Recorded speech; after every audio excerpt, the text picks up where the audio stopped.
guys, buntis na yan guys, 1 month and 1 month and a half para guys, buntis na yan. Gawing inahin kasi this size fish yung ganyan yan. So kaya nagusto ko gawing inahin. Kaka-AI pa lang yung gawin na nakaraan linggo. What's up guys? Ako nga pala si Ares at welcome sa From the TV channel.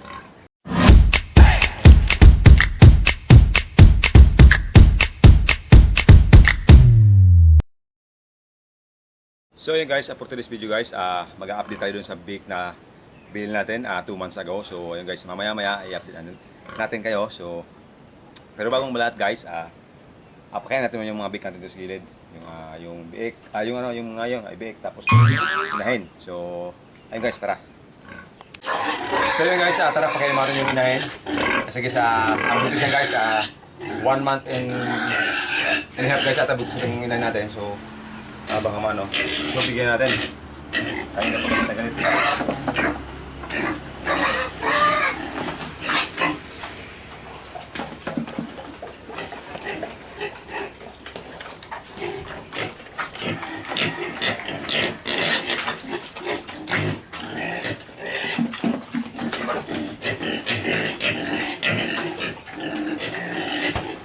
So yun guys, yung pagkain natin lang yun guys, halo yun ng parang developer, Grulac developer guys.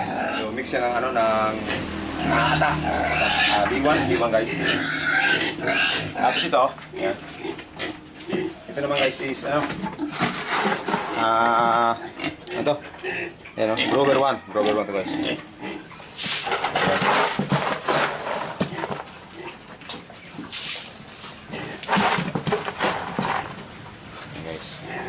So mamaya dagdagan natin yan. So meron pa dito yung pilay.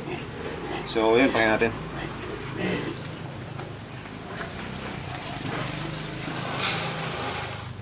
Ito guys, kulang pa to. Kuha pa tayo sa bahay nito. Yun siguro.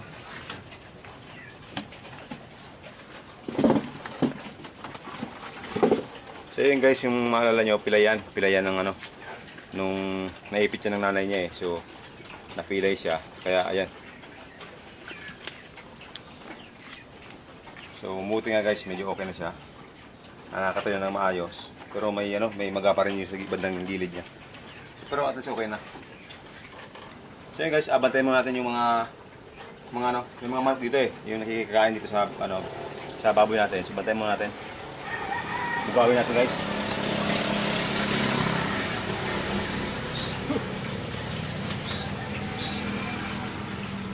So yun guys, yung problema rin guys, pag nagbukain tayo, kapag iniwan natin agad yun, yung mga pinakain natin guys, tirahin ng mga manok. So mamaya tayo alis, bantayan mo natin dito yung mga bake natin, tsaka yung inahin. Kasi sayang guys, kung tirahin lang ng mga manok, hindi naman akin yung manok na yun eh. So ayun. So yun guys, mamaya balik lang ako, kasi kukuha ko ng Grower 1 guys, kulang pa yung Grower 1, tsaka yung yung para sa developer sa inahin. So ayun guys, tara. So yun guys, nakakuha na ako ng pagkain. So ayun guys, linisin mo natin ito. Okay. Madumi na. Ayan.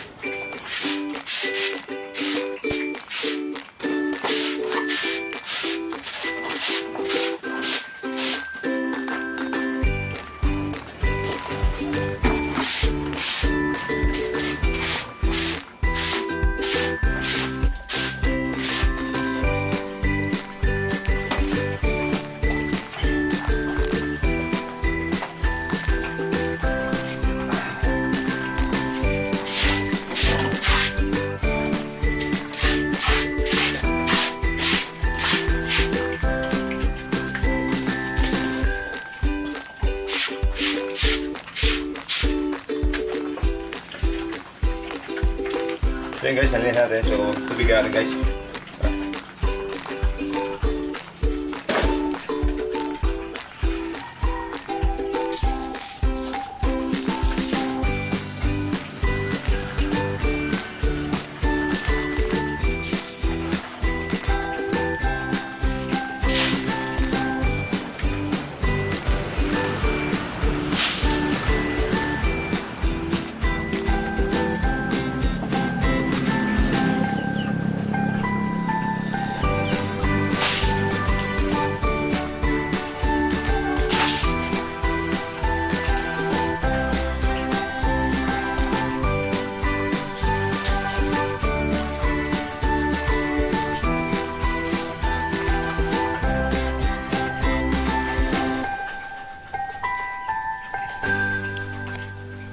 So yun guys, ayan, napakain ko na.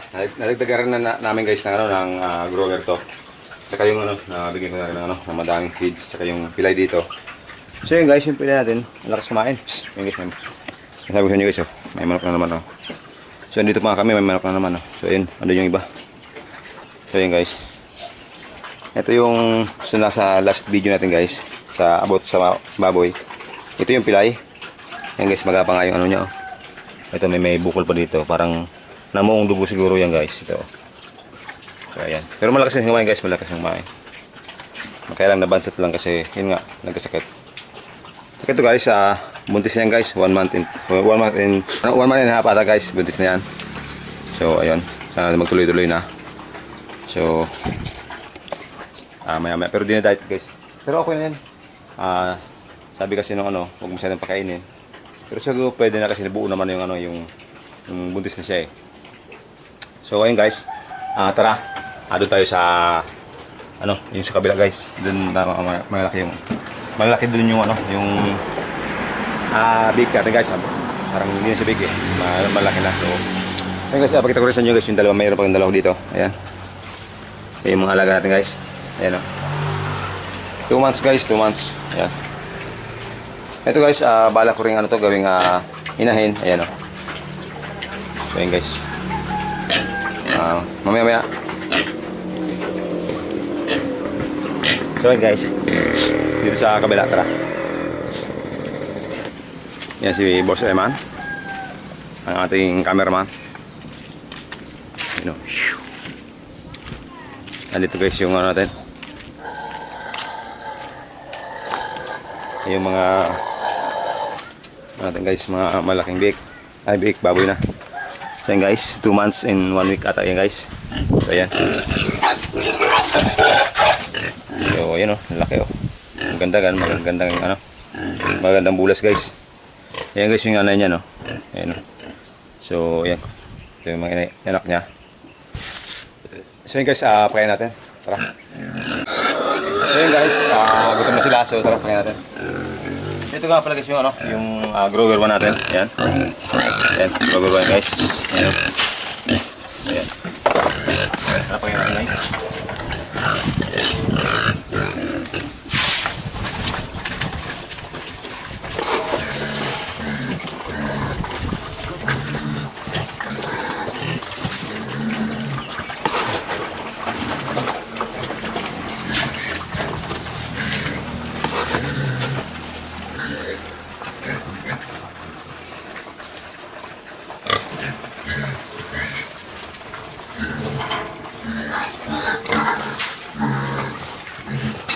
So, yun yung problema guys.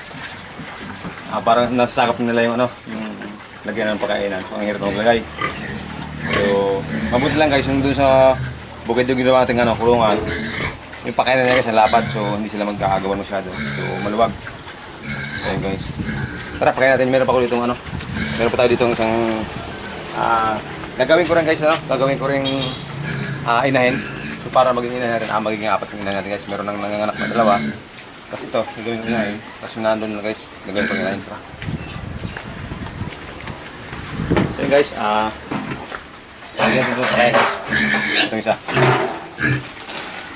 Ito guys, nakadayo to kasi kaka-AI pa lang yung guys no nakaraang linggo. So, diet nito guys.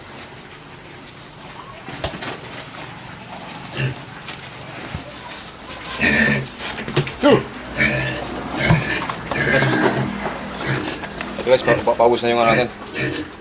Developer. Kaya may halong may halong pits. Developer. So yun guys, ito yung nanay nung anim na yun. Plus yung isa doon, ito yung nanay nun guys. Ito yung brown, yung pilay. Ito yung nanay nun. So, ayun guys, yung mga anak niya, malaki na. Mga 2 months and 1 week guys. Okay so guys, binili ko rin to guys dun sa kabilang kila Ate Nancy. Ito guys, tingnan nyo. Ayun guys, gusto ko rin siyang gawing inahin kasi this size guys yung dede niyan. So, kaya gusto ko siyang gawing inahin. Yan. 2 months na rin yan guys, 2 months na rin yan. Okay. Kaya nyo.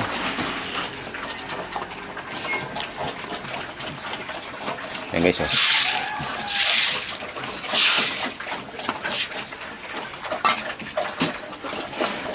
Yan guys, gawin natin inahin yan guys. Maganda yan, maganda yan. Ito guys, ito, tsaka ito. Magkapatid yan guys, magkapatid yan. Una lang to, tapos sumunod na siya. Kaya nagustuhan natin guys yung lahi niya is, malaki siya, tapos durox, tapos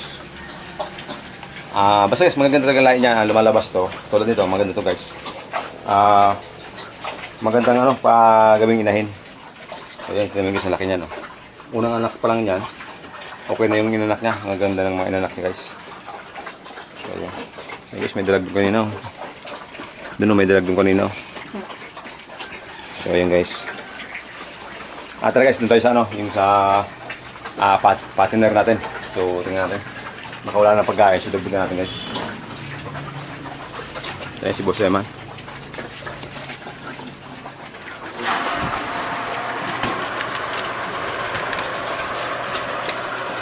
So yun guys, ang kalat ng kain. So lagyan natin ng tubig.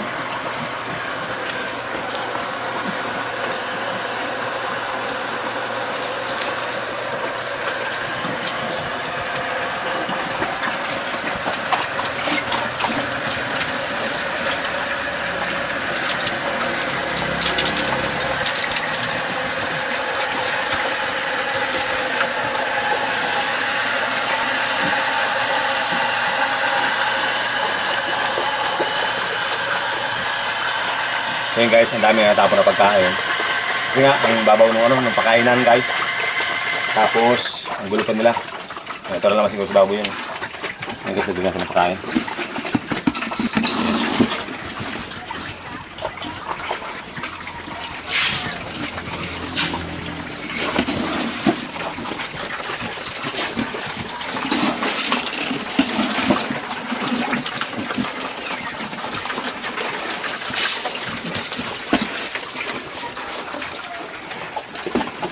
So yun guys, nakakaubusan sila ng halos tagi 1 kilo guys, yung anin na yan.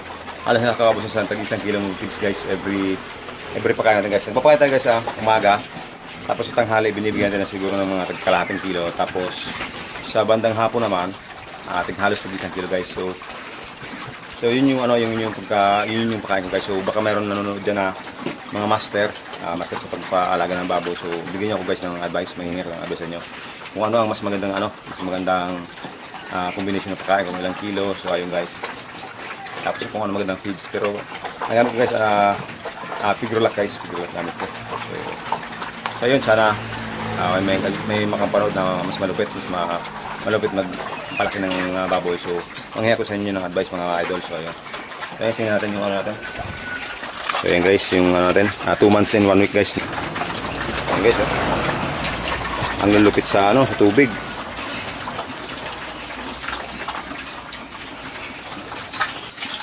So yun guys, yung mga pating natin guys, yung kabilang angle guys, lulaki guys, ito lang laki sama na mas lagi giraray tabi kaya kay feeds. So yun guys, yung ina natin guys, on diet yan guys, kasi kakaano lang guys, kakaturok lang yan ng similya, para kung sakaling mabuntis guys, para hindi, sabi ni Boss Noli, huwag mo siya doon pakainin, tama lang muna yan hanggang sa mabuntis siya. Yan guys, lulusog nice one. So yan guys, so mukhang happy naman tayo guys, kasi maganda yung resulta ng yung unang sala natin ng pagpapalaki ng baboy. So ayun guys, ito guys, yung laki